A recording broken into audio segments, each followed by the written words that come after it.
It's no big deal, 525 horse, whatever. I think we should mate. Hey babe, who's that guy in high school who said I was a loser and never would amount to anything? No reason, no reason.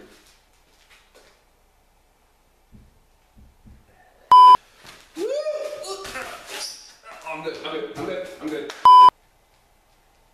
I mean date. That's what I meant. Oh god.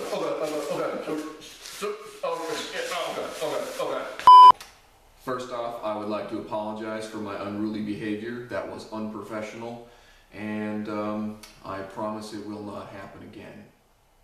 Now, what you do see right here is our engine for Project Grifter, and we're pretty excited, as you could probably tell.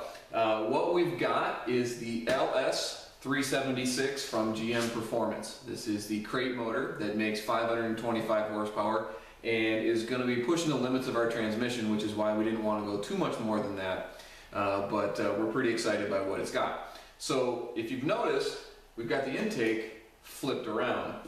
We've sent out a couple of parts that we need modified to fit this project, and we'll show you that when it happens. But the intake needs to be swapped around because the front of the engine, which is back here, is placed against the back of the driver, which is right here. So you need to flip the intake around and have the air intake go out the back.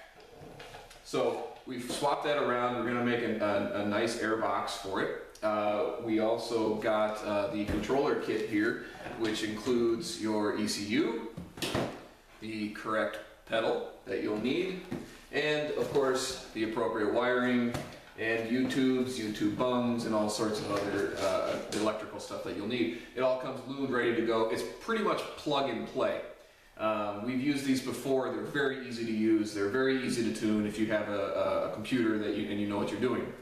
So for us, this is going to be perfect, and you're going to see a lot of this engine because there's a nice, huge engine cover that's clear that you'll be able to see this thing run as we drive down the street. So we're really excited. This is going to make this car scoot super quick, and we're really looking forward to it.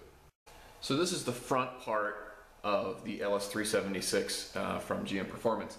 A couple things you'll notice is we've already removed the water pump because we have to modify that, and we'll show you that later what we have to do. Once again, this is going to be next to the firewall, which is the opposite of a rear-wheel drive car. So since this is mid-engine, this is going to go up against the driver. Also, we've reversed the intake as we told you earlier.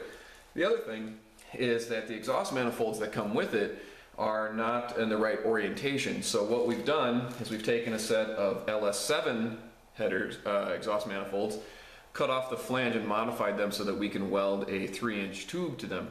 So what we're going to end up doing is the exhaust is going to come straight down into that modified tube, and it comes straight out this way, and that's basically going to be our exhaust. It's going to be a really short, maybe about an 18-inch long exhaust system. So we're going to have to find a really small, compact, straight through muffler. We haven't found it yet, and we're still looking. We've got a couple options, and we'll test them when we figure it out. But these things don't come with oil in them, so you have to break them in. We recommend you take them to a tuner or a dyno to make sure that it's running properly and make sure it's the most efficient as possible, and that's probably what we're going to do. Here's a little tip for you guys who want to reverse your intake. We've removed the intake and the valley pan to show you something very crucial, which is if you're going to want to reverse your intake, you're going to have to plug up this hole in the valley pan, and that is for the oil pressure sending unit. The ECU doesn't use it for anything critical, and the gauge system that we'll be using uses a different port, so we're good there. Thanks everybody for being super patient with us. We finally figured out the engine thing, and I know that's what everybody's been asking and dying us for. It's finally here. We're excited. We're going to throw this bad boy in as fast as we can, and as soon as we do, you'll be the first to know. Don't forget to hit the subscribe button, and thanks a lot. See ya.